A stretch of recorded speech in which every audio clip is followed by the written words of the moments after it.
জাদুটোনা কিভাবে নষ্ট করবেন? অনেক সময় আমাদেরকে ব্ল্যাক ম্যাজিক করা হয়, জাদুটোনা করা হয়। আপনি আপনার উপরে কেউ তাবিজ করেছে কিনা, কিভাবে আপনি জাদুটোনা নষ্ট করবেন? কারো কাছে যেতে হবে না, আপনি ঘরে বসেই নিজে নিজে এই জাদুটে নষ্ট করতে পারবেন। বিশেষ করে আমাদেরকে সতর্ক থাকতে হবে। অনেক সময় আমরা বিভিন্ন মানুষের কাছে যাই এবং আমরা সেখানে গিয়ে বলি, আমাকে একটু হাজিরা করে দেখেন যে আমার ভিতরে কোনো জিন আছে কিনা। তারা তো ঠিকই, যদি জিন নাও থাকে আপনার উপরে জিন একটা চালান করে দিবে, এরপরে আপনার কাছ থেকে বারবার এই জিনের মাধ্যমে ডিস্টার্ব করিয়ে আপনার কাছ থেকে টাকা খাবে। এজন্য আপনি কারো কাছে যাবেন না, নিজে ঘরে বসেই আপনি আপনার জাদুটোনা দূর করতে পারবেন, জাদুটাকে নষ্ট করে দিতে পারবেন। বর্তমান সমাজে ম্যাক্সিমাম সময় দেখা যাচ্ছে যে আত্মীয় স্বজন, একেবারে কাছের মানুষগুলো আপনাকে জাদুটোনা করে আপনার জীবনটাকে নষ্ট করে ফেলবে। অনেক সময় দেখবেন কিভাবে বুঝবেন? আপনি অনেক সময় অসুস্থ হয়ে পড়ছেন, কিছুই ভালো লাগে না, ঘরে ভালো লাগে না, দোকানে ভালো লাগে না, ব্যবসায়িক প্রতিষ্ঠানে ভালো লাগে না, অথবা ব্যবসায় বারবার লস হয়ে যাচ্ছে, অথবা সংসারে কোনো শান্তি নাই, স্বামী স্ত্রীর ভিতরে ঝগড়া হচ্ছে, অথবা কোনো মেয়ের বিয়ে হচ্ছে না। এই ধরনের কারণগুলো হচ্ছে ব্ল্যাক ম্যাজিক করা, জাদুটোনা করা। এটা হচ্ছে তার লক্ষণ। জাদুটোনা করেছে কিনা তার লক্ষণ হচ্ছে বারবার অসুস্থ হয়ে যাওয়া, বিভিন্নভাবে আপনি অসুস্থ হয়ে পড়ছেন।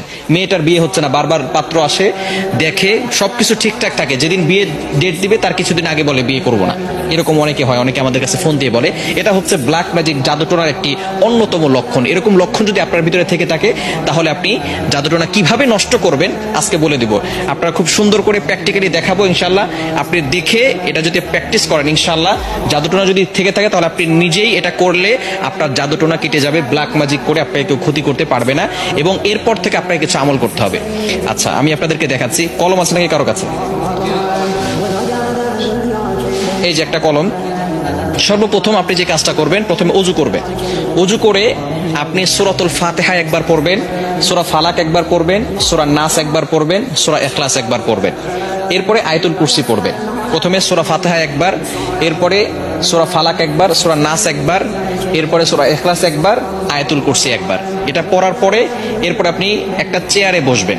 ওযু অবস্থায়, পবিত্র অবস্থায় চেয়ারে বসবেন। মনে রাখবেন, কোরআনের ভিতরে আল্লাহ তাআলা শিফা দিয়েছেন। আল্লাহ তাআলা নিজেই বলে দিয়েছেন, 15 নম্বর পারা 9 নম্বর পৃষ্ঠার 2 নম্বর লাইন, সূরা বানী ইসরাঈলের 82 নম্বর আয়াতে আল্লাহ তাআলা বলছেন, ওয়া নুনাজ্জিলু মিনাল কুরআন মা হুয়া শিফাউ ওয়া রাহমাতুল লিল মুমিনিন। আমি আল্লাহ তাআলা মুমিনদের জন্য কোরআনটা শিফা স্বরূপ নাজিল করে দিয়েছি।